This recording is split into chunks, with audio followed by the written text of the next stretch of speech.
Praise the Lord.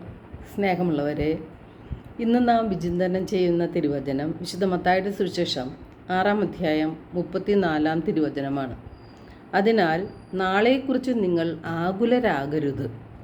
നാളത്തെ ദിനം തന്നെ അതിനെക്കുറിച്ച് ആകുലപ്പെട്ടുകൊള്ളും. ഓരോ ദിവസത്തിനും അതതിൻ്റെ ക്ലേശം മതി. മനുഷ്യ ജീവിതത്തിൽ ആകുലതകളും ഉത്കണ്ഠകളും പ്രതിസന്ധി ഘട്ടങ്ങളും രോഗങ്ങളും സർവ്വസാധാരണമാണ്. മക്കളുടെ പഠനത്തെ ചൊല്ലിയും അവരുടെ ഭാവിയെ ചൊല്ലിയും നമുക്ക് ഉത്കണ്ഠ ഉണ്ടാകാറുണ്ട്.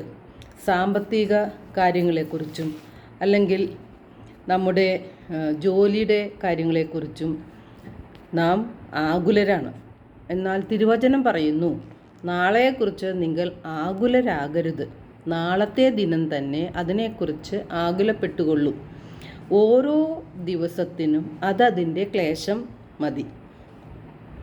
വിശുദ്ധ മത്തായിയുടെ സുവിശേഷം 6-ാം അധ്യായം 27-ാം തിരുവചനത്തിൽ യേശു ഉത്കണ്ഠപ്പെടുന്ന നമ്മളോ ഓരോരുത്തരോടും ചോദിക്കുകയാണ്, ഉത്കണ്ഠ മൂലം ആയുസ്സിൻ്റെ ദൈർഘ്യം ഒരു മുഴമെങ്കിലും കൂട്ടുവാൻ നിങ്ങളിൽ ആർക്കെങ്കിലും സാധിക്കുമോ? നാം എടുക്കുന്ന ഈ ആകുലതയും ഉത്കണ്ഠയും കൊണ്ട് നമ്മുടെ ജീവിതത്തിൽ യാതൊരു പ്രയോജനവുമില്ല എന്നു മാത്രമല്ല, ഈ ഉത്കണ്ഠ കൊണ്ട് ആകുലത കൊണ്ട് നാം രോഗികളായി മാറുകയും ചെയ്യുന്നുണ്ട്. അതുപോലെ അല്പവിശ്വാസികളായും നാം മാറും.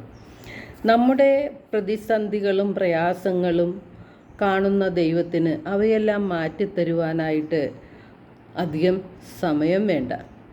കാരണം ദൈവത്തിന് അസാധ്യമായി ഒന്നും തന്നെയില്ല.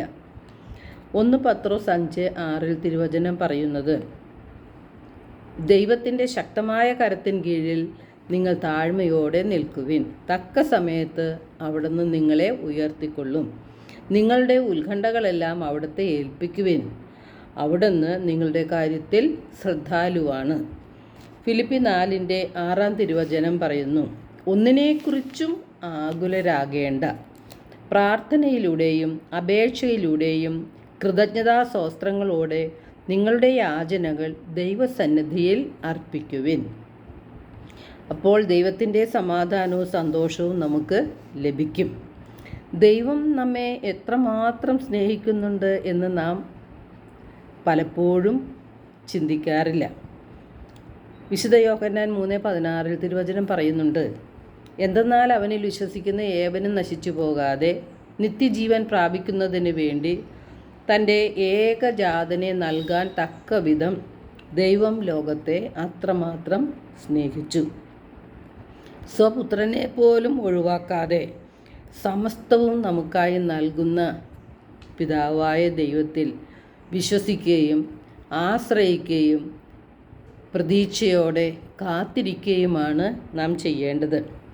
നമുക്ക് ആവശ്യമുള്ളതെല്ലാം ദൈവം നമുക്ക് തരും. കാരണം നാം ദൈവത്തിൻ്റെ മക്കളാണ്. ദൈവത്തിന് നമ്മെക്കുറിച്ചൊരു പ്ലാനും പദ്ധതിയുമുണ്ട്. അത് നമ്മുടെ നാശത്തിനുള്ളതല്ല, ക്ഷേമത്തിനുള്ള പദ്ധതിയാണ്.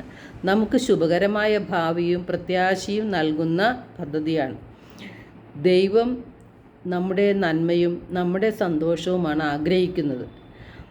ആ സന്തോഷത്തിലേക്ക് ദൈവത്തിൻ്റെ നമ്മെ സ്വന്തമാക്കുന്നതിനു വേണ്ടി ചില സമയത്ത് സഹനങ്ങൾ ദൈവം അനുവദിക്കുന്നതാണ്. ദൈവത്തിൻ്റെ സ്വന്തമാക്കി മാറ്റി നമ്മെ ദൈവത്തോടൊപ്പം ഇരുത്തുവാനായിട്ടുള്ള ദൈവത്തിൻ്റെ തീക്ഷ്ണമായ ആഗ്രഹമാണ്, അതിൻ്റെ അടയാളമാണ് ഓരോ സഹനങ്ങളും നമ്മുടെ ജീവിതത്തിൽ ഉണ്ടാകുന്നത്. എല്ലാവർക്കും ഒരു നല്ല ദിനം ആശംസിക്കുന്നു. ദൈവം നമ്മെ ഓരോരുത്തരെയും സമൃദ്ധമായി അനുഗ്രഹിക്കട്ടെ.